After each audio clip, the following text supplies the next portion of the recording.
तो आ गए आप। कैसे हो? उम्मीद करता हूँ सब कुछ मंगलमय होगा। कल हमने रुद्र संहिता यानी पार्वती खंड को प्रारंभ किया था।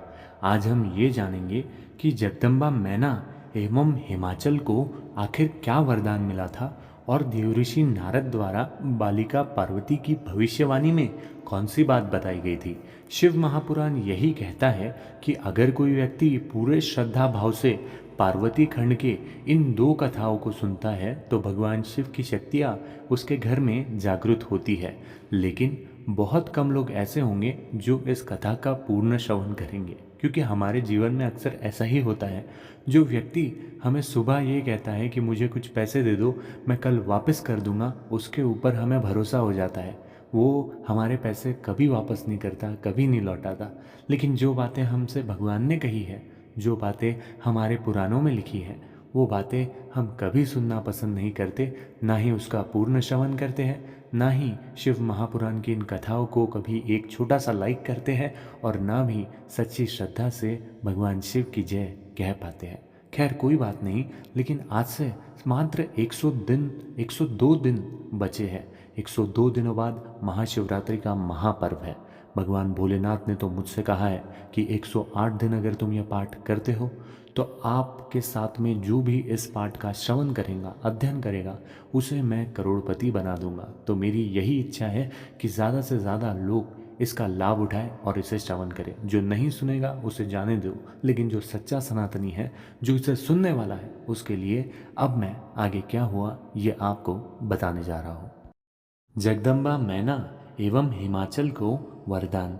इधर गिरिजा हिमाचल एवं मैना दोनों दंपत्नी ने भगवती जगदम्बा को प्रसन्न करने के लिए तपस्या आरंभ की। उनकी तपस्या से प्रसन्न होकर भगवती उमा देवी ने प्रत्यक्ष दर्शन देखकर प्रसन्नतापूर्वक मैना से मनोअभिलाषित वर मांगने का आग्रह किया। मैना ने कहा, जगदम्बिके, यदि मैं वर पाने के योग्य हूँ तो मुझे 100 पुत्र हो। उन पुत्रों के पश्चात मेरी एक पुत्री हो। शिवे, आप ही देवताओं का कार्य सिद्ध करने के लिए मेरी पुत्री तथा रुद्रदेव की पत्नी बने और तदनुसार लीला करे। मैना की बात सुनकर प्रसन्न हृदय देवी ने उनके मनोरथ को पूर्ण करने का वरदान दिया और कहा कि मैं स्वयं तुम्हारे यहाँ पुत्री के रूप में उत्पन्न होकर देवताओं को ये समस्त कार्य सिद्ध करूंगी। ऐसा कहकर जगत दात्री परमेश्वरी शिवा अदृश्य हो गई। ब्रह्मा जी कहते हैं कि हे नारद, तदंतर मैना और हिमालय कन्या प्राप्ति के निमित्त भगवती उमा की उपासना करने लगे। कुछ समय बाद भगवती जगदम्बा जन्म लेकर मैना के समक्ष अपने स्वरूप में प्रकट हो गई। उसी क्षण विष्णु आदि सब देवता वहां आए और जगदम्बा का दर्शन कर कर उन्होंने उनका स्तवन किया।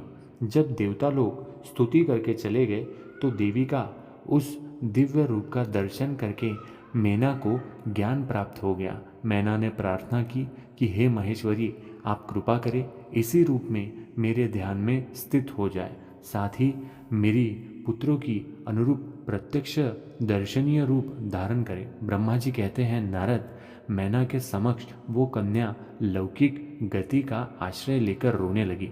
उसका मनोहर रुदन सुनकर सब लोग प्रसन्न होकर उसके पास पहुंच गए।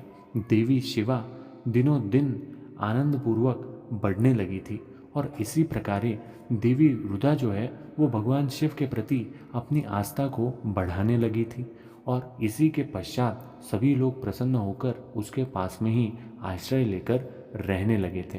तो आज की इस कथा में इतना ही है और कल हम ये जानेंगे कि देवऋषि नारद द्वारा बालिका पार्वती के भविष्य की बात कैसे बताई गई और क्या बताया गया।